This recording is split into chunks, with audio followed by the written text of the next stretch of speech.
შთამებით, როგორც იქნა დავბრუნდი იძულებითი პაუზიდან. და აი დავბრუნდი და დღეს მოგიყვებით მარსმავალ სპირიტზე.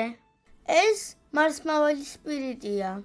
ის დამზადდა სპეციალურად მარსის გამოსაკვლევად.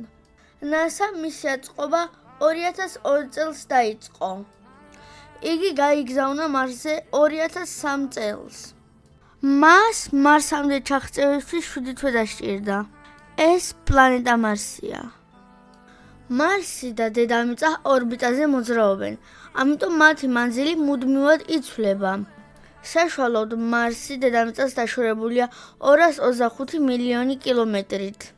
ყველაზე ახლო მანძილი მათ შორის 54,6 კილომეტრია, ხოლო ყველაზე დიდი დაშორება 401 მილიონი კილომეტრია. მარსზე ამინდი ძალიან გამსხვავებულია დედამიწისგან. პლანეტაზე ზოგადად ძალიან ცივი და მშრალი კლიმატია. ამიტომ უნდა შექმნილიყო რობოტი, რომელიც ყველა სტიქიურ მოვლენას გაუძლებდა. მას სპეციალურად სუფთა ოთახში აწყობდნენ, რათა მტვრის ნაწილაკები მის სისტემას არ შეხებოდა. სპირიტი 2003 წლის 10 ივნისს დელტა 2 რაკეტით გაგზავნეს მარსისაკენ. დაშვება 2004 წლის 4 იანვარს გუზვერის კრატერში მოხდა. რამდენიმე წუთით ადრე, სანამ სპირიტი მარსის ატმოსფეროს შეეხებოდა, მას ბუსტერები მოსწვრა. ხოლო 5 წამით ადრე, სანამ სპირიტი მიწას დაენარცხებოდა, სპეციალური აირბაგები გაიშალა, რამაც დამტვრევისგან იხსნა. სპირიტმა გაშალა მზის პანელები და დაიწყო მარსის მისიის შესრულება.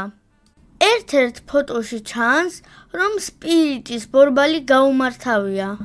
ასევე მარსის კლიმატის გამო ბევრი პრობლემა ექმნებოდა.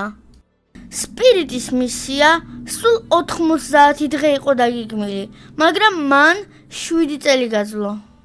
2010 წლის მაისში სპირიტმა მისია დაასრულა. ეს კი სპირიტის ბოლო ჩანაწერია. Spirit, do you receive? Over.